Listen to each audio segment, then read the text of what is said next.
Hello, hello, hello. Welcome back to another episode of Ed Talk. I am your host, Pastor Edwin Strickland, here with another episode of our Build Better series. Listen, did you guys survive the Facebook glitch today? Not sure how many of you have gotten back into your Facebook. It took me a minute. I didn't realize I had the two-step authentication on there. So when I tried to log back into my Facebook account, it took me a minute. So I don't know if that was your foray or not, but as Crystal said, we survived. We survived. Listen, I am happy to be back, happy to be here. I was going to do Ed Talk no matter what. I didn't care if I had to go to YouTube.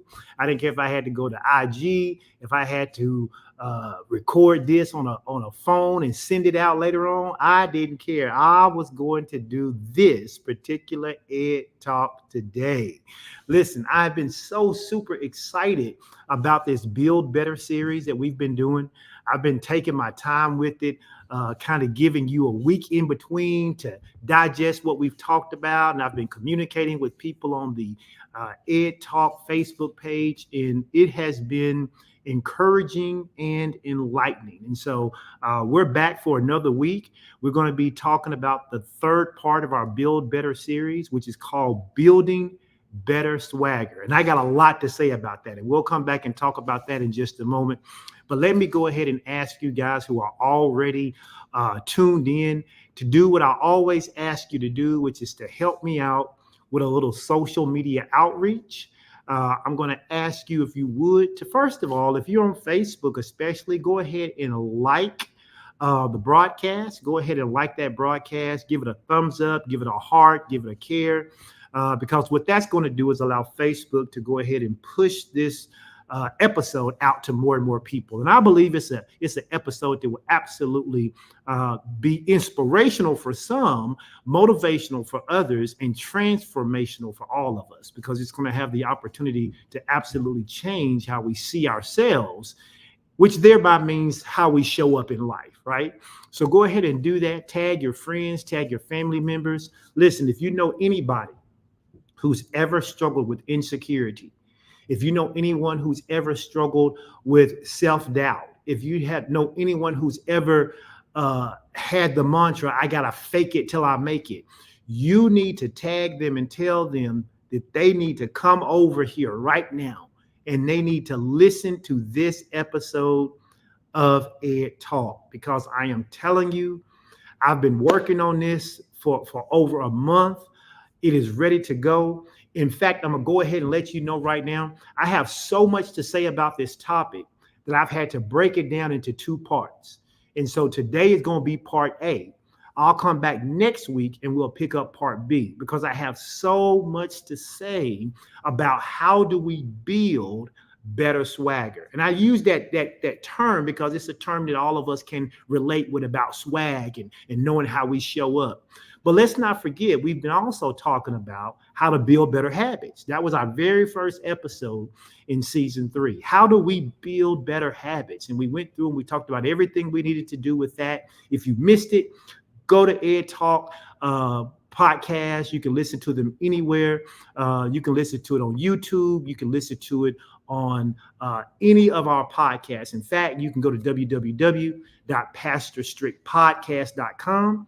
It'll take you to a landing page, and you can go and you can listen to it on Apple, Spotify, Google, iHeartRadio, anywhere that you like to listen to your podcast.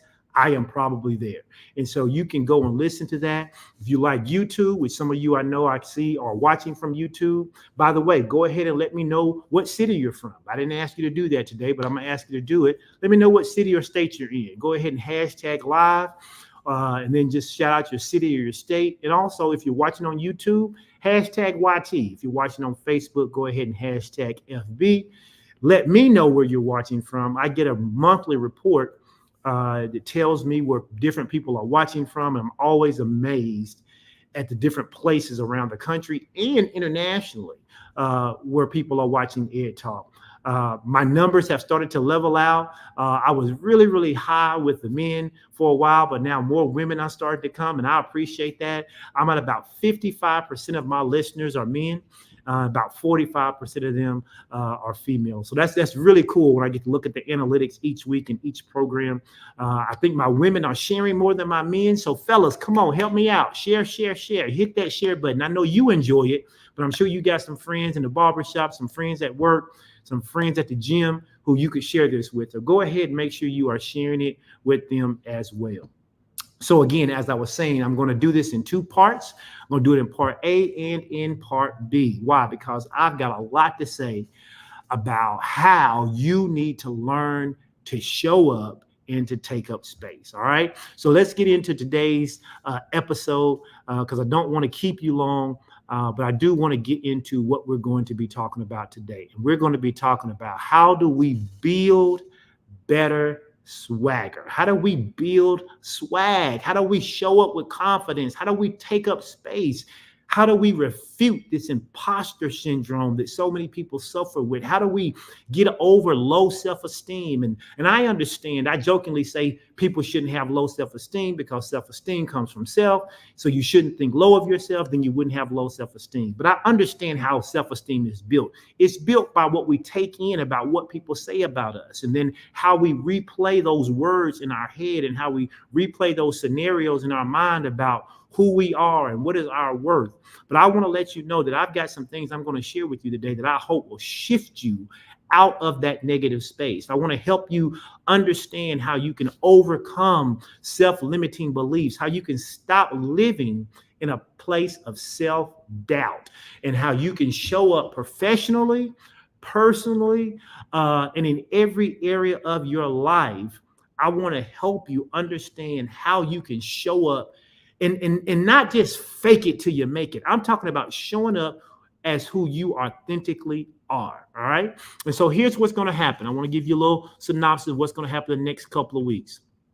Today, here's what we're going to do. We're going to spend about 50 minutes total, starting right now. And we are going to define and understand what swagger is. Okay. When we talk about building better swagger, what is swagger? And then I'm going to help you to kind of redefine what swagger is based on the definition I've crafted in the way I see it, as opposed to maybe how our culture and society just sees it in general. The second thing we're going to do is we're going to spend some time identifying some potential swagger blockers. There are some things that are happening in your life that you may not even be aware of that literally are causing you to show up without your brightest light shining, causing you to show up and to play small, causing you to doubt yourself and to not go as far as you could do and reach your potential. And we're going to talk about how to identify those potential swagger blockers. And then the third thing we'll do, and we'll finish with this today, is we're going to introduce to you what I believe are the three, and I will say this, most important swagger drivers. In other words, what are the three things that we really need to have on the inside of us and have a really grip on this understanding so that we can negate all of these potential swagger blockers that come into our life. All right. And I think that's all we'll have a chance to get to today. But then you're going to want to come back next week, because next week we'll finish with talking about how do we then embody swag. How do we as a person embody swag so it doesn't come off as arrogant, it doesn't come off as pretentious, and it doesn't come off as fake? Have you ever seen somebody who tried to show up with all this confidence, but you could just tell that they were just oozing of not having any confidence at all, and it just came off really bad, and it looked silly, it looked put on, it looked like, what are they doing? We don't want you showing up like that. We want you to show up with the kind of swag that is authentically who you are. And we're going to talk about how to do that next week. And we'll also talk about then how do you live out your best swagger life? How do you live out your life so that every time you show up at authentically who you are, you show up as the best version of yourself, and that you take up space when you show up.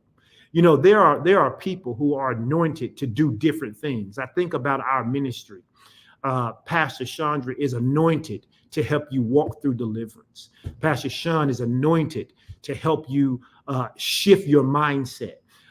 Pastor Ralph is anointed to help you be a person who is kind and caring and thinking about others.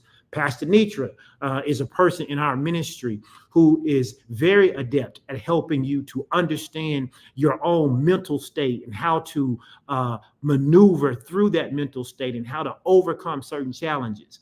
I am anointed to help you to see that you are the best thing on this planet. That is my job, to help you see and understand that there is only one you. You are the only person who God ever created to be just like you. Any other version of you is the worst version of you. And that when you can learn to embrace who you are 100% and show up with the absolute best version of yourself. That is what I am anointed to do to help you. And so if you'll hang out with me for the next few minutes and then come back next week, I am telling you, this is going to be something I believe that has the opportunity to shift your whole focus and mindset about who you are and how you show up. All right, let's get into it. Let's talk about what is swagger. All right. Let me begin by saying that the concept, of swag is traditionally understood to mean having an air of confidence. That's what it means. It means to have an air of confidence.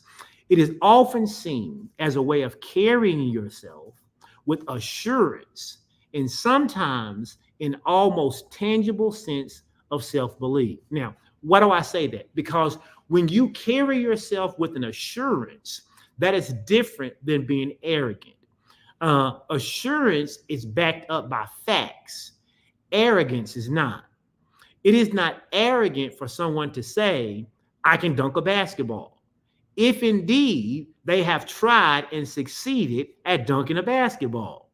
Okay? It is a tangible sense of self-belief. When you show up knowing what your talents are, knowing what your skills are, knowing what your abilities are, you walk into a room and no matter what anybody else thinks, it doesn't deflate who you are because you have tangible evidence of the assurance of who you are. Now, you guys know that I pastor along with my wife, Fellowship of Champions Church International. You can even see the step and repeat behind me.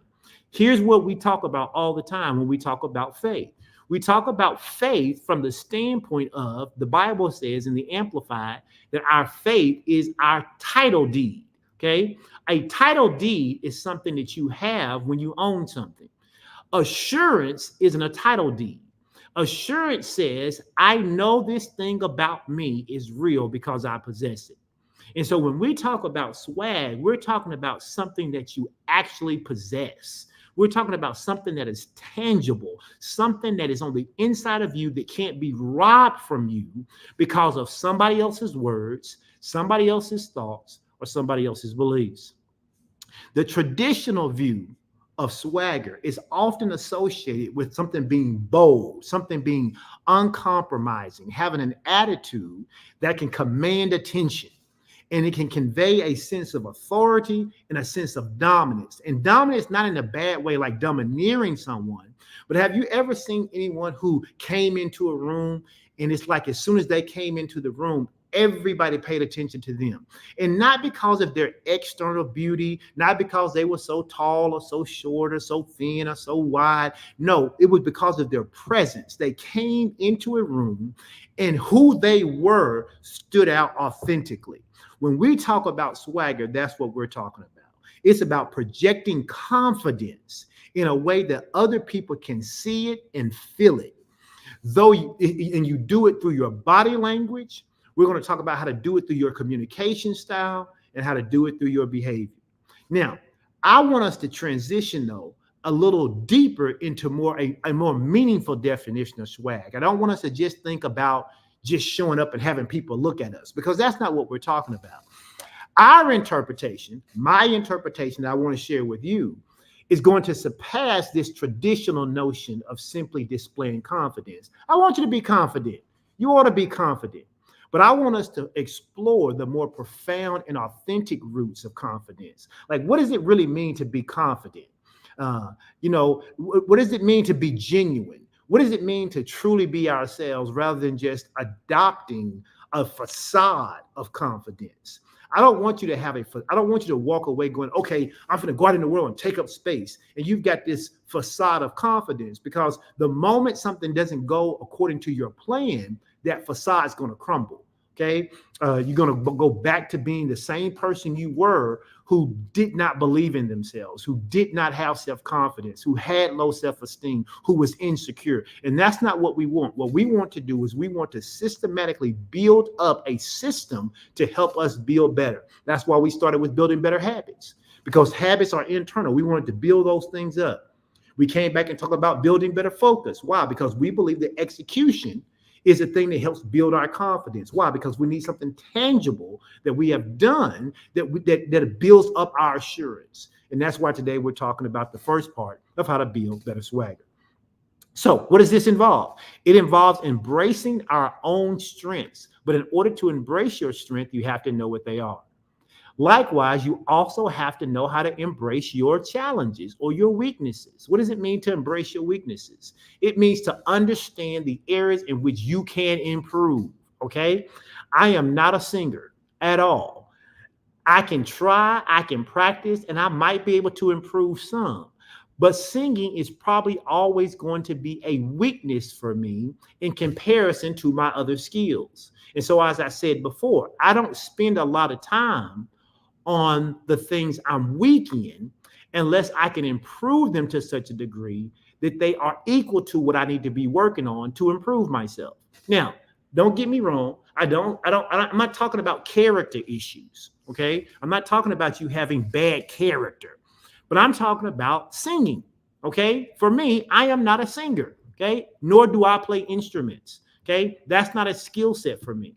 So rather than feeling bad and belittling myself because I can't sing, rather than spending time moaning and bemoaning about the fact that I can't play an instrument, I understand I have two options. I can either try to get better, or I can appreciate the people who do those things while I work on the things I'm already good at so I can become a master at those things. See, you don't have to be great at everything.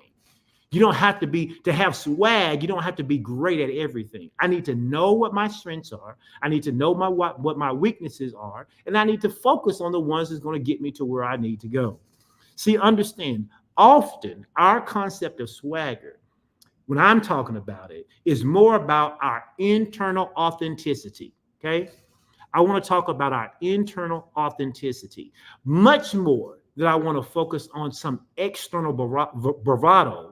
Because true confidence comes from self-acceptance and genuine self-expression. So when I talk about swag, I'm talking about you being able to identify who you are, what are your strengths, what are your weaknesses, how authentic are you being to yourself about those things, how do you show up and express those things to others, and how do you accept about yourself who you are.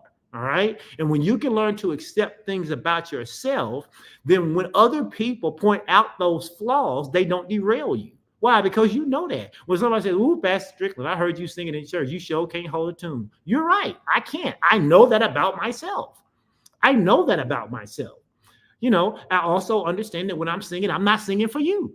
And so I know that about myself as well. You have to know certain things about yourself so that it doesn't shake your assurance when other people say it. Because then when you know that, then you can show up authentically and you can show up to be who you are. All right. So let's talk about understanding swagger then. Okay. Swagger is redefined, as I said, beyond more than just confidence. It encompasses the journey of manifesting the real you. Somebody type in the comments, it's time for the real me to show up. It's time for the real me to show up. Those of you who are involved in my wife's community, you have probably heard her say, or if you are part of our church, you've heard us say that most people just need to be reintroduced to themselves.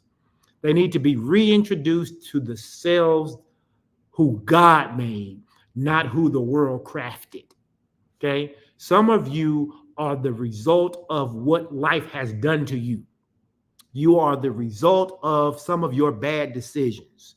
You are the result of the negative words that your parents spoke over you, your teachers spoke over you. You are the result of that bad breakup. You're the result of that failed relationship. You are the result of being laid off. You are the result of not finishing school. And you take all of these things, and now you have adopted yourself into all of those things. But today, you need to be reintroduced to the real you. You need to be reintroduced to the you that God has made you to be, and you need to be reintroduced to that person so that person can begin to show up authentically. Now, understand this nuanced understanding that we've been talking about on swagger.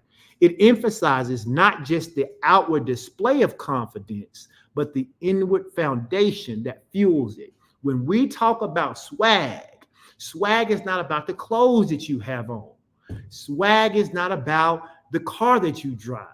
Swag is not about the house that you live in. It's not about where you vacation. It's not about the restaurants that you go to, because you can do all of those things. You can have on $10,000 worth of clothes in a $100,000 car, pulling up to a $5 million mansion before you go get on your $10 million jet, and you can still feel like crap. You can still feel insignificant. You can still feel like you don't belong. You can still feel like when you walk into a room, everybody's talking about you. You can still feel insecure. You can still doubt your own beliefs, no matter how many times somebody tells you they think you're great at something. Why? Because the outward stuff doesn't matter. It's not the outward stuff that is the swag. When we're talking about building better swag, we're talking about building a better internal confidence on the inside of each and every one of us. Why is this important? Because this concept encourages us to dive deep into our own personal truths, our own personal values, to look at our own personal abilities, and then bring all of these to the forefront of our daily interactions and endeavors. Everything we want to do, everything we want to accomplish, we need to have the right habits for it. We need to have the right focus for it, and we need to have the right swagger to show up. Because when you show up with confidence, when you show up, and I ain't just talking about that outward stuff, when you show up knowing who you are and what you bring to the table, you show up differently. You look differently. You talk differently. Your body language is different. People perceive you. The energy in the room floats around you differently. Okay? And that is the reason that the cornerstone of swagger is what we're going to talk about right now. If we're going to understand swagger, there's two things we got to understand. Here's what we got to understand. That genuine swag, right? Not this false bravado, not this outwardly stuff that people are doing in the culture to say that they got swag. But the genuine cornerstone of swag is based on self-belief and competence. Self-belief and competence. You have to believe in yourself, but you also have to be confident.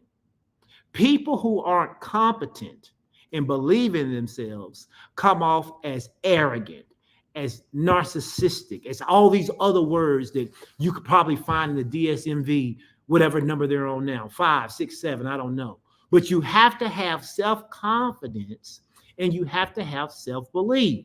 Okay. Being competent doesn't mean knowing everything. What it does mean is being knowledgeable about that which you are endeavoring to do. Okay. So, for instance, I didn't know a whole lot about macros when I first decided to lose weight. I didn't know it. I didn't know how to count macros. I didn't know what foods had it. I didn't know how to understand it. But I knew that they were important. And so I had to get competent in understanding how I count my macros each day so that I could make sure that I was getting the right amount of protein, that I was getting the right amount of the right kinds of fat, that I was getting the right kind of sodium, not too much. I had to learn how to count all those things. The more I learned to do that, the more competent I became in that, the more self-belief I had in me that I could accomplish my task. Now, my task wasn't about how I showed up to anybody else, but it was about how I showed up to me. And the first thing you have to learn to do is, if you're going to be successful, is you have to learn to believe in yourself. But it is difficult to believe in yourself when you know you aren't competent. When you know you aren't competent. See, understand, self-belief refers to trust in one's own abilities and the value that we bring to the table as individuals. It is an internal conviction that you are capable, that you are worthy, and that you are deserving of respect and success. Somebody ought to say that. I am deserving of respect and success. I am deserving of respect and success. This belief doesn't exist in a vacuum. It's reinforced by competence, or the actual skills and knowledge that we possess in our area of expertise. In order to feel deserving of respect and success, you have to first be competent in a particular area. And in order to be competent in a particular area, it takes time to master that area. I've said this before and I'll say it again. Developing better habits, developing or building better focus, and developing or building better swag are all skills. They're skills. And if it's a skill, watch this, it can be learned. And if it can be learned, then it can be mastered. So you may say, well, I don't have a lot of self-confidence today. That's okay. Well, I don't have a lot of high self-esteem. I understand. Well, I just suffer from the imposter syndrome. Every time I'm in a space, I just feel like I don't belong. I get it. What I'm telling you, though, is that you can learn to not feel that way. And the way you learn to not feel that way is by becoming competent in the areas of your expertise. Because the more competent you become, the more you can believe in yourself. So if you want to build better swag, the two things you have to focus on is self-belief and competence. Competence proves to us, it proves to ourselves and to other people that the self-belief we have in us is not misplaced. I tell people all the time, I am not arrogant, but I am confident about my skills and abilities in the areas that I say I have skill and ability. Why? Because I also understand where my strengths are, but I also understand where my weaknesses are. There are some things I'm not going to endeavor to do and say that I'm an expert in, because I'm not. I'm not. You know, sometimes people think that their pastors are like, you know, everything. They go to their pastor for counseling, marriage counseling, mental health counseling, financial counseling. But just because you're a pastor doesn't mean that you are competent in those areas. And when you aren't competent in those areas, you have to have enough self-awareness to say, hey, I'm not competent in this area. And as a result, I need to give this person to someone who is. You got to have the right kind of self-belief in yourself that says, hey, I know what my strengths are and I know what my weaknesses are. All right. So let's talk about this adage that people use called faking it till you make it. Fake it till you make it. I hate the saying, fake it till you make it. Why? Because to me, here's what it suggests. It suggests that adopting behaviors or attitudes that aren't genuinely felt or believed in is okay. And I don't think that's okay. If you're faking it until you make it, that means that you are now out here showing off behaviors, showing off attitudes that you yourself don't genuinely believe in the hopes that they will eventually become real. But the reality is that typically does not happen. That's not the way it works. All right. This approach can lead to a fragile sense of self. I cannot stress this enough. When I was preparing my notes for this, I kept thinking about this over and over and over. People who say you got to fake it till you make it, what they are literally saying is that you should be out here acting a way, even if you don't feel that way. But if you're acting a way you don't feel, that's problematic because it builds up this fragile sense of self. And this fragile sense of self almost always depends heavily on external validation. It almost always depends on external validation. Why? Because this external validation is what happens to keep the facade going. You need someone to tell you you're smart. You need someone to tell you that you're purposeful.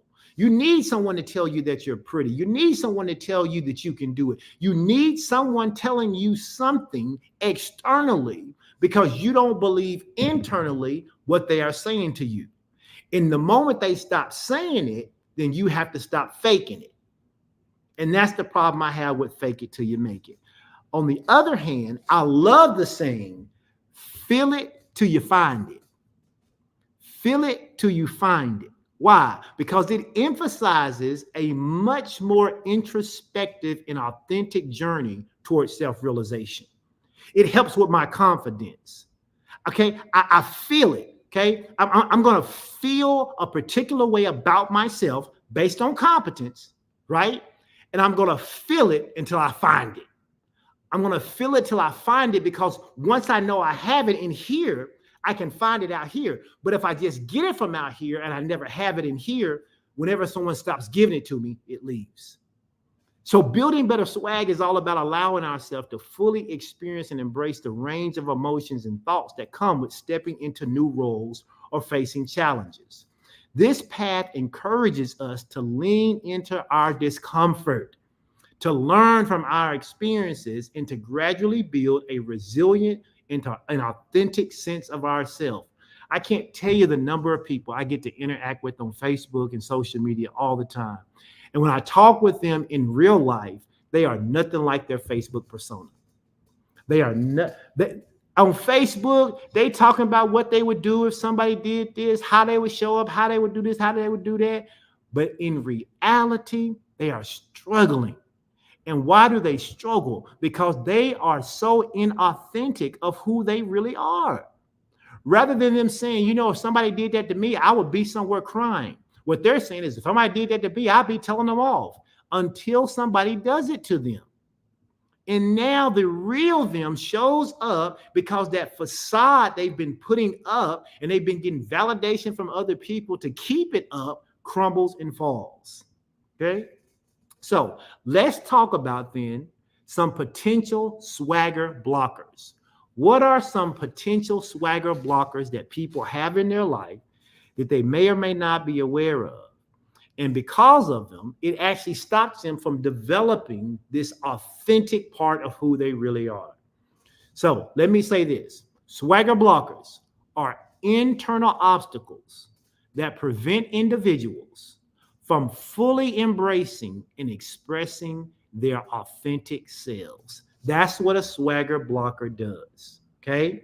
So these next 5 things that I'm going to share with you, okay, are these swagger blockers. And I'll put them up here in case you want to write them down, and we'll go through them pretty quickly. But you can always go back and listen to the podcast if you need to.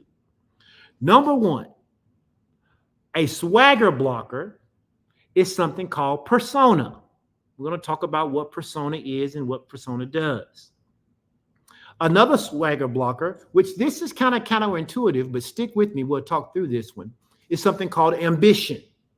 Okay, ambition can be good. It can be, but it also can be a swagger blocker. Number 3, insecurity. I think we all can agree that in these last 3, insecurity, fear, and pain. Now, when I talk about pain, I'm not going to be talking about pain like you drop something on your foot, not that kind of pain. We're going to be talking about pain as it relates to the stories that we keep telling ourselves. Okay. And so these 5 things are the swagger blockers that we need to identify, because if they are prevalent in our lives, they can stop us from building real, authentic swagger, the kind of swagger that is about internal rather than the external bravado that we see in our culture today. All right. Now, let's start with number 1. Let's start with persona. Okay. What is persona? Persona is the difference between who we are. This is what I was talking about with the Facebook people, and who we present to the professional world. Okay. When I say the professional world, I mean everybody, who may not know us intimately. Okay. The gap between who we truly are and who we present to the world is often bridged by something called persona. What is persona? It is a constructed identity that has been shaped by societal expectations, personal or professional norms, and the perceived need to be accepted by some social group. Okay? And the problem is we develop this persona in order to be accepted into particular groups when that's not really who we are.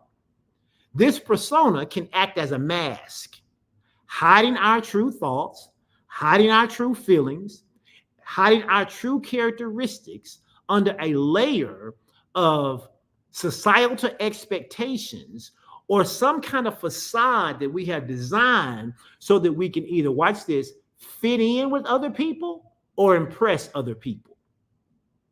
Okay? We develop these personas, and we learn to do it when we're children. We learn to do it when we're in school. And, it's interesting because I have, my last daughter's in high school now. And I was talking to her not long ago about, like, in their high school, she goes to a very large high school. I thought I went to a large high school when I graduated from Conway High School back in 1990. But she goes to a very large high school, almost 3,000-4,000 students in a singular school in a district that has at least 3 high schools, right?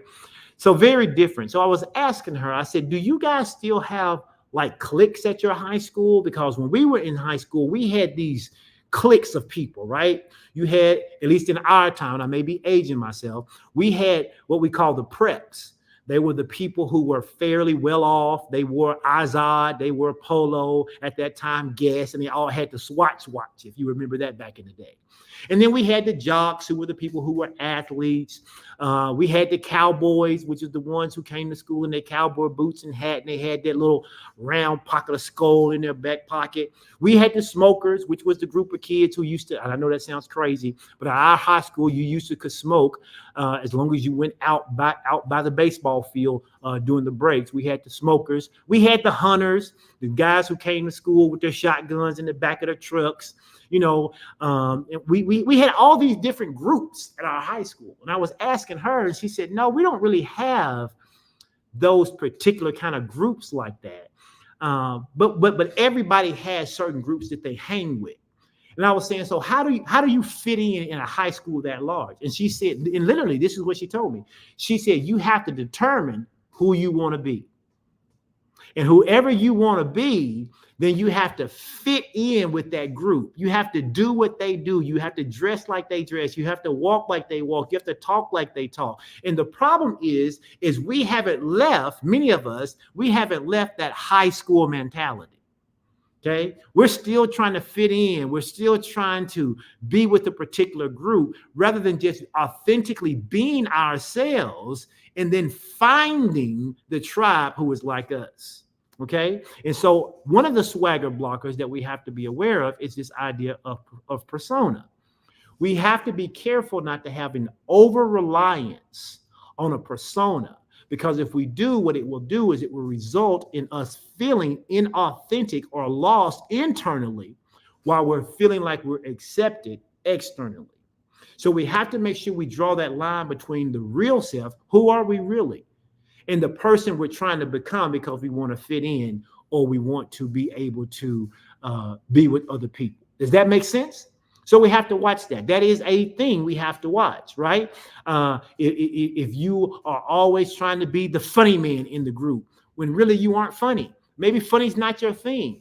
Maybe the wise person in the group was really who you are, but you haven't been respected for being the wise person, and you're looking at the funny person in the group and how everybody's always laughing and going along with that person, and so you try to become that funny person, but because it's inauthentic, even at your best, it's not your best. Even at your best, trying to be the funny person, you can never really be because that's not who you've been called to be. But if you learn to be authentically who you are in the group could appreciate you more because it's who you show up to be authentically. All right. So that's number one. Here's our second one, ambition. And I told you ambition can be good, but it can also be bad. Ambition is that strong desire to do or to achieve something, typically requiring determination and hard work. Ambition is what drives us to achieve and to excel, but it can sometimes come at the cost of authenticity. You see, I keep using that word about being authentic today because when we talk about swag, that's what we're talking about being authentic. Understand this, in the pursuit of success, there's oftentimes a temptation to conform to what we believe will be more acceptable or appealing to other people, even if it means suppressing our true selves. This can evolve, altering our opinions, downplaying our unique talents and abilities and our traits, and causing us to even pursue goals that align more with external expectations than with our own passions and values. We've all done it before. We've all done it before. A lot of us chose our major. If you went to college, we chose our majors based off of this very concept of ambition.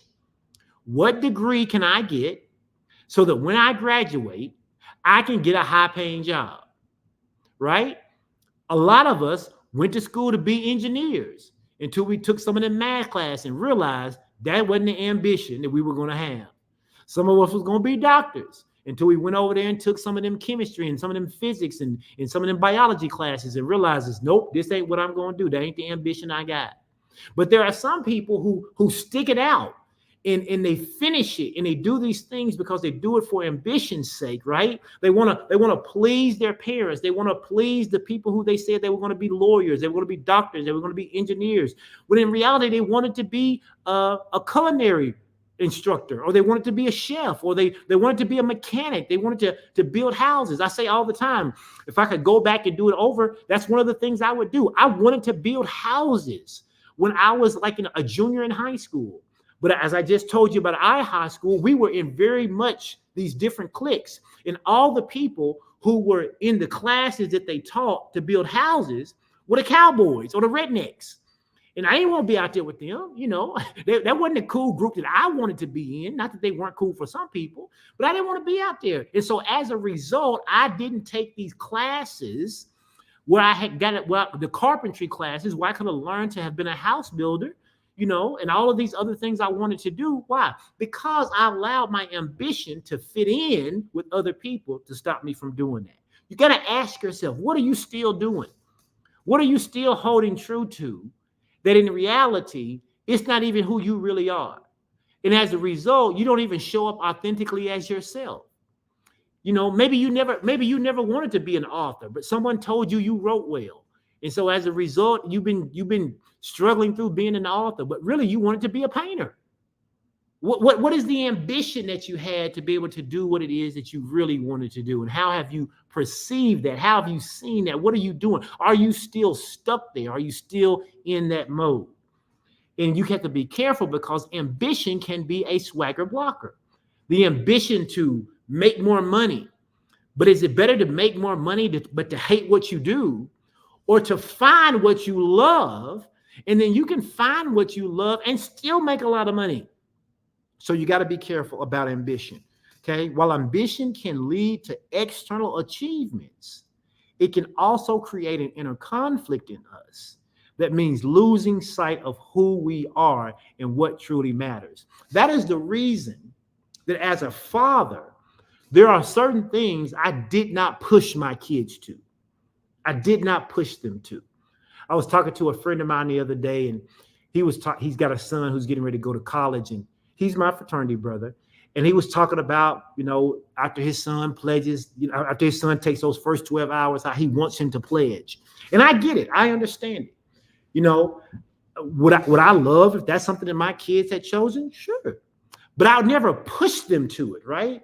Because sometimes pushing people into something can cause them to do something for an external reason, but then you actually end up squashing what's on the inside of them, right? Now, Pastor Sean and I were not these free-range parents. We were not these laissez-faire parents. There were certain things our kids had to do, but we didn't push them into the degrees that they wanted to study. We didn't push them into the careers that they wanted to choose. We encouraged them. We even gave them suggestions. But at the end of the day, we needed them to figure it out on their own sense so that they would have the internal drive to do what they were doing, or the internal fortitude to say, you know what, maybe I don't want to be a doctor.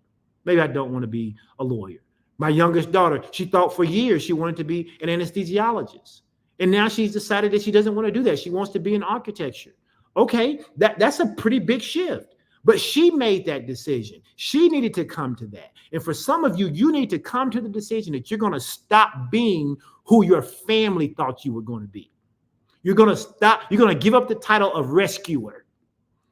Okay? That's who your family wanted you to be. They wanted you to be the rescuer.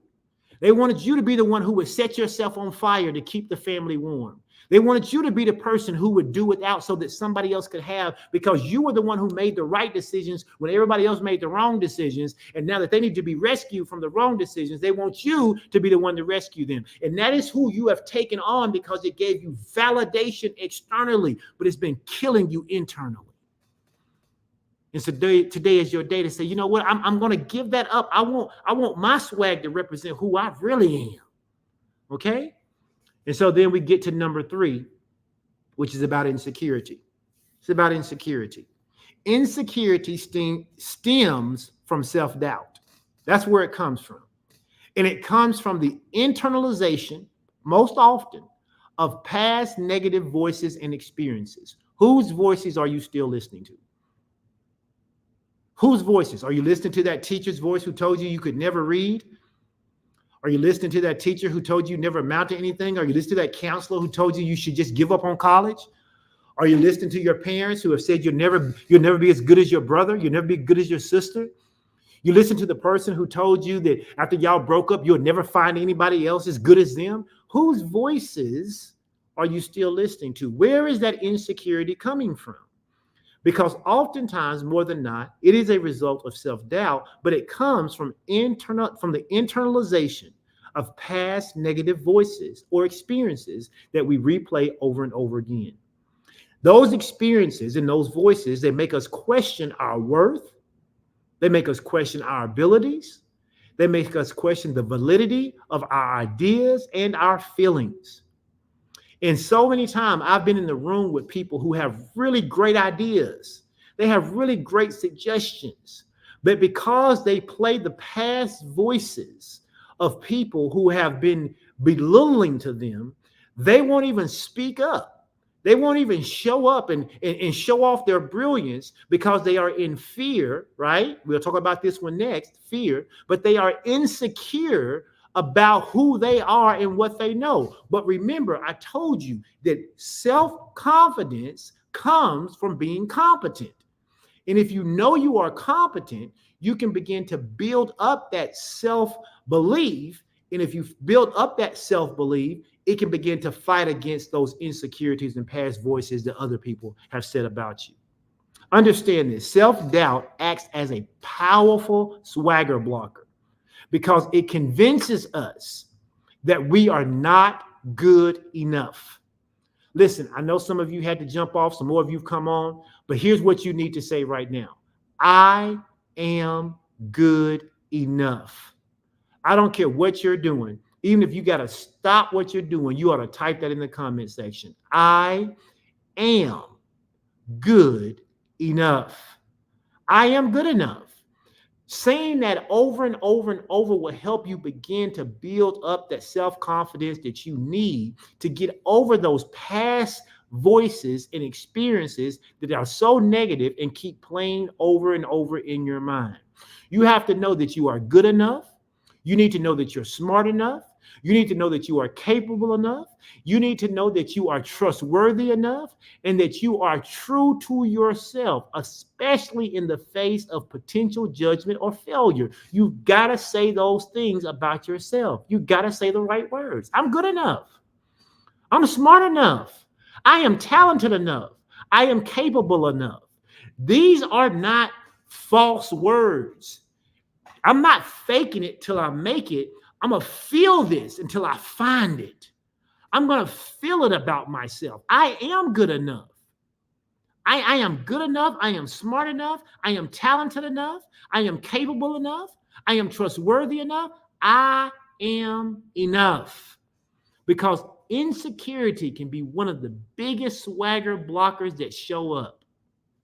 I can't tell you how many interviews I have conducted.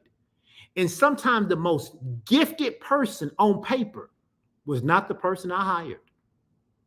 I need you to hear me say that. As a person who hired at the director and senior director level, even sat in on interviews at the VP level, some of the most talented people on paper were not the people who got the job. Because they showed up in the interview and their insecurity poured out all over all of us. We're trying to pull out of them the things that we see that they have done on their resume. We're saying, tell us about the time you managed this $5 million project. What was the role that you played in it? How did you show up in a leadership role? And how did you handle potential pitfalls? And it's almost like we got to pull it out of them. When we can read everything they wrote about it, but they won't say it. Why? Because they begin to doubt themselves and they're insecure. And as a result, sometimes we went with the less talented person because they could speak to their experience. They showed up like they knew what they were talking about. Even if we sensed they weren't totally aware of everything, they showed up with the confidence to do it and won us over. That's a word for some of you. Some of you need to stop showing up in the interview with such insecurity. You need to stop showing up like you don't believe in yourself, like you're not smart enough. Stop showing up in the relationship like you're not good enough. Stop acting like you're happy that they picked you. It's not a wonder that they picked you. You gotta see yourself as being just as good as the person who recognized your greatness. That you recognize the greatness in them too, and two great people recognize the greatness in each other, and that's how you end up there together. You gotta stop showing up with this realm of insecurity. Okay? Here, let's jump to the next one so I can get to this. Fear. Fear is the next one. What is fear? It's just a fundamental human emotion that we all have. What happens though is that it begins to cause us to have apprehension of being judged by other people, being rejected, or maybe failing at something. Okay, these fears are often rooted in real experiences, or societal pressures leading individuals to hold back their true selves to avoid potential negative outcomes. Do you understand? There's no way I could have ever been doing a Ed Talk podcast or getting on a Facebook Live or even preaching the gospel or even having to read something in front of someone if I let a previous challenge in my life stop me. I tell this story all the time. I had difficulties in school learning to read. I did not go to kindergarten. That's the story behind that. I just started first grade. So everything kids got in kindergarten, I didn't get to, I was starting first grade. So I started from behind. So I struggled with reading, okay? And when you struggle with reading, depending on your personality, you learn to get pretty adept at how not to let people know that you struggle with reading. And so no one really knew I had a problem with reading until probably about the second or third grade. And about the second or third grade, it really started to show up. And at that time, of course, they do what they do. And back then, they test you, and you have to take these classes. They call special education classes. And it was the kind of class where they pulled you out, right? So during reading time, I would leave my reading group, right? And I would go with some other kids to learn how to read. And actually, at the time, I thought it was kind of fun because I got to leave class. But as I got a little older, around fourth or fifth grade, I started recognizing, wait a minute, I am in this class because I don't have the ability to do what the other kids are doing. And if I don't want to go to middle school and have to be pulled into these other classes, something's got to change. So I had this fundamental fear, right, that I was going to fail at being able to read. So I went to one of my teachers, and one of my teachers says, if you want to learn how to read better, I can help you. And so once I, again, got competent, because what does competence do? Competence breeds self-belief. Self-belief then comes against these swagger blockers, and then you show up to your authentic self. And so what did I learn to do? I learned how to read. And when I went to middle school, I wasn't in those classes anymore. I went to high school. I went to college. I got multiple degrees. I can read. I can synthesize information. I can comprehend. Why? Because I did not allow this fear of my past to stop me from being what I wanted to be in the future. And some of you, you've had some real bad experiences. You've had some real world experiences that have caused you to not try new things or to shrink back and to be the kind of person that you think is acceptable to society as opposed to who God really called you to be. Okay? The last one is pain. The last one is pain. These are these blockers we're talking about. We're talking about pain. But when I talk about pain, again, I'm not talking about the kind of pain that you drop something on your foot. I'm talking about personal stories and conditioning that silence our true selves. What has happened to you in the past that has caused you to say, I'm never going to try that again? What has happened to you in the past that has caused you to say, I thought that's who I wanted to be, but not anymore. The pain was too great. I thought I wanted to be in a relationship. The pain was too great. I thought I wanted to be a mom. The pain was too great. I thought I wanted to be a dad. The pain was too great. I thought I wanted to go back to college. The pain was too great. What story, what conditioning is happening that is silencing you from being who you have been really called to be? The impact of past pain oftentimes lead us to avoidance of anything that might trigger those feelings again. So maybe you were in college, right? And maybe things didn't work out well. But that's been 20 years ago. You're a different person now. You're more mature. You understand some things you didn't understand before. You've been wanting to go back to school the last decade, but you keep putting it off because you're afraid that if you go back to school, you're going to have that same painful experience that you had 20 years ago. What pain, what stories, what conditioning are you telling yourself that's stopping you from becoming who you really are, who you really want to be? Recognizing and addressing all 5 of these swagger blockers is a crucial step toward reclaiming and expressing your true self. But now, if you're going to have a swagger blocker, then as you know, you got to have a swagger driver. So what are the 3 important swagger drivers? Let's talk about them real quick before we jump off of here. They are truth, intention, and self-belief.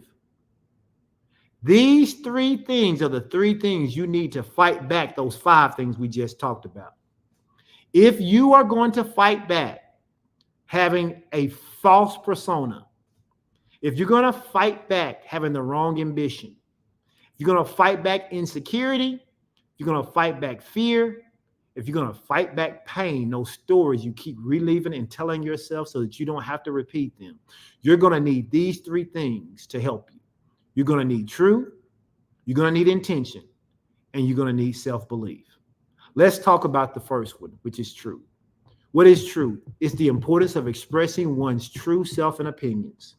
The essence of truth as a driver of swagger lies in the importance of expressing who we really are, our real opinions, and our feelings authentically.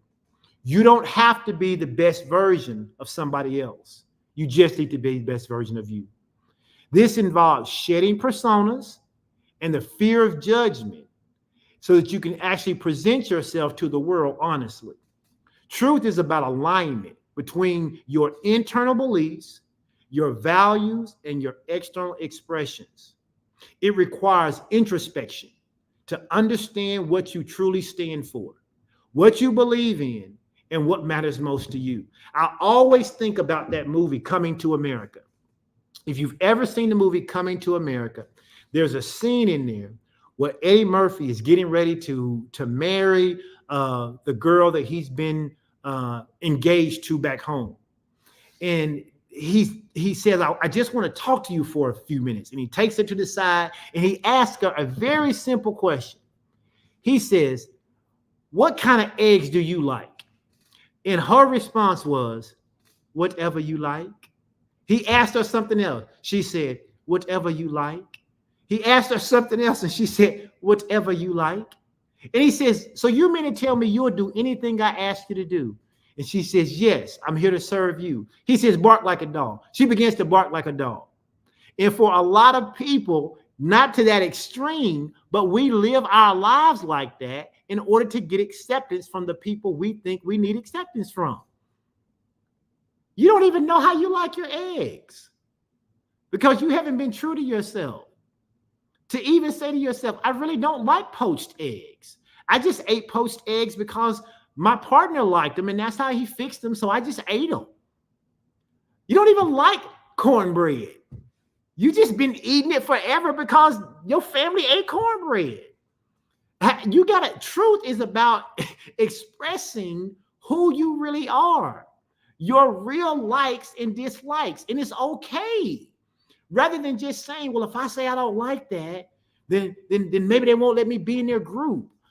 It's better for you not to be in their group and be true to yourself than to be inauthentic and be in the group.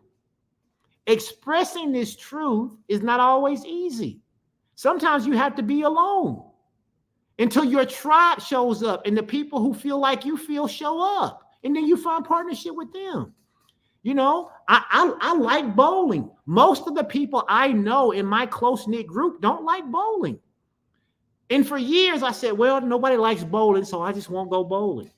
I had to get over that. I love to bowl. And so even if I have to go bowling by myself, I go bowling. You don't have to like it. You don't have to enjoy it. But I don't have to act like I don't like it in order for us to be together. If I'm going to get rid of these swagger blockers in my life, the first thing I got to learn how to do is to be true to who I am. What do you like? What do you dislike? Most people spend the majority of their time focusing on what they dislike more than what they do like. So most people know more about what they don't like, right? You know more about what other people don't like because they always talk about it than you know about what they like. So you got to embrace truth. It requires us to be introspective, though. And we have to embrace this truth, and we have to learn to stand on these truths. You know, that's just like one of the truths I stand on is that I don't care what anybody says. I'm going to serve the Lord. Now, if that's not cool for you, that's okay. We don't have to be that close. If you say I can't be around people who always got to be serving the Lord, I get that. I understand it. But I don't want to be around people who don't want to serve the Lord. And so I don't want to be around someone bad enough that I would give up the true essence of who I am in order to be in their company, and neither should you. And that comes to number 2, which is so important, which is intention. It's the why behind our actions. Intention refers to the why behind our actions and our decisions. It's the purposeful drive that guides our behavior, our choices, and how we present ourselves to the world. Having clear intention means being mindful about what we aim to achieve, how we want to impact other people, and the kind of people we want to be. Intention acts as a compass for us when we are building swag. Intention is my compass. Intention acts as the compass that ensures that my actions are not just reactions to external stimuli, but that what I'm doing is aligning with my deeper goals, my deeper values, and my deeper truths. It's the why behind what I do. Why do you do what you do? Why do you do that? Have you ever stopped to ask yourself that question? Why do I do that? Why do I do what I do? Why do I go to places when I say I don't want to go? When my friends tell me to come and I don't like going to those kind of places, but I keep going to those places. Why do I keep doing that? So you got to check your intentions. Is your intention I keep doing it because I'm afraid that if I don't go, I'll be rejected? A lot of people suffer from what we call FOMO. It's the fear of missing out. They suffer from FOMO. I do what I do because if I don't go, I'm going to miss out. Listen, understanding and articulating our intentions help us to navigate challenges with clarity and to maintain focus on what truly matters. That's why intention is so important, because it allows us to navigate challenges with clarity and to maintain our focus. We talked about building better focus, right? On what truly matters. I have to know what my intentions are. And then the last one is self-belief. Self-belief is about cultivating an unwavering faith in myself, despite the obstacles that I may face. Self-belief is the confidence in my own ability, my own qualities, and yes, in my judgment. It's about trusting myself to be able to overcome obstacles, to achieve goals, and to handle the ups and downs of life with resiliency, which is what we'll talk about two or 3 weeks from now when we talk about building better resiliency. This doesn't mean that I ignore my limitations, and it doesn't mean that I avoid self-improvement. Rather, it's about recognizing my own strength and my own potential while working constructively on the areas I need for growth. Self-belief fuels the courage that I need and that you need to express our truth and to act on our intention and to persist in the face of setbacks and failures. If I'm going to battle against these swagger blockers, I have to understand the drivers that help me fight them back. They are truth, they are intention, and they are self-belief. Listen, we're going to come back. And I'm going to come back in another week and we're going to talk about how to embody this. We're going to put this together. This was just the outline of here are what swagger blockers are. Here's how we fight back against them. And then we're going to come back next week and talk about how we put it together. How do we put this together so that I can show up authentically as myself? Because I'm so convinced after just being engaged with this self-improvement work for myself personally, and then having the opportunity to talk to so many different people. And then even through some of my wife's work, through the periphery of me getting to talk to some of the people in that community, I am always amazed that people will show up almost as anybody to be accepted. And what they're doing is they're robbing themselves of the opportunity to be the great person that God has called them to be. So when we talk about building better swag, again, we're not talking about what's on the outside. We're talking about how do you build up the confidence and the radiance to be who God has called you to be in an authentic way. In an authentic way. That you are the same people that we meet on and off Facebook. That you're the same people that we meet when there's a problem and when there's not a problem. And in order for us to do that, we gotta tear down some of these sacred cows that we've had. We're gonna have to allow ourselves to reintroduce ourselves to ourselves. We gotta get rid of that false persona. We gotta reevaluate some of our ambitions. We gotta look at our insecurity. We got to understand where our fear and where our pain comes from, because those are the swagger blockers that keep us from being authentically who God has called us to be. And we got to embrace truth. And we got to embrace intention. And we have to embrace self-belief. And when we do that, we come out as a much better version of ourselves than we could have ever been. All right. Listen, I appreciate you guys for tuning in. Once again, I'm glad that you survived the Facebook glitch. For those of you that may be still locked out, you can always go to this podcast on Thursday. It'll be up on all the places that the podcasts are hosted.